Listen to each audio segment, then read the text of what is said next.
Guys ഒരു 2014 other state വാഹനം P D I ചെയ്യാൻ പോയതാണ്. അപ്പം വിൽക്കുന്ന ആൾ പറഞ്ഞതിൻ്റെ നേരെ വിപരീതമായിരുന്നു. ഒരു റീപ്ലേസും കാര്യങ്ങളൊന്നും ഉണ്ടായിരുന്നില്ല എന്ന് പറഞ്ഞെടുത്താണ്.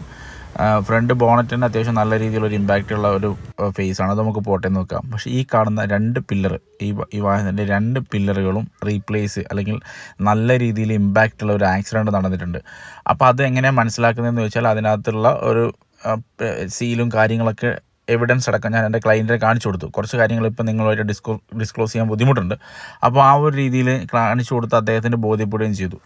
അപ്പോൾ ആ ഒരു കാര്യം മറച്ചു വെച്ചിട്ടാണ് ഇത് വിൽക്കുന്ന ആൾ എൻ്റെ ക്ലയൻറ്റിനെ എടുത്ത് പറഞ്ഞിട്ടുണ്ടായിരുന്നത്. വണ്ടി എൻജിൻ ഭാഗം സ്കാൻ ചെയ്ത് നോക്കി, ബോഡി കംപ്ലീറ്റ് സെർച്ച് ചെയ്ത് നോക്കി, കുറേ ഭാഗങ്ങളിൽ റീപെയിൻ്റ് കാര്യങ്ങളുണ്ട്. പക്ഷേ റീപെയിൻറ്റ് നമുക്കൊരു പ്രശ്നമല്ല. കാരണം എന്ന് വെച്ച് കഴിഞ്ഞാൽ 2014 വണ്ടിയിൽ റീപെയിൻ്റ് ഉണ്ടാവും. പക്ഷെ നമ്മൾ ഒരു ബിസിനസ് ചെയ്യുമ്പോൾ അല്ലെങ്കിൽ ഒരു കച്ചവടം ചെയ്യുമ്പോൾ മലപ്പുറത്തു നിന്നാണ് എൻ്റെ ക്ലയൻറ്റ് ഇങ്ങോട്ടേക്ക് വന്നത്.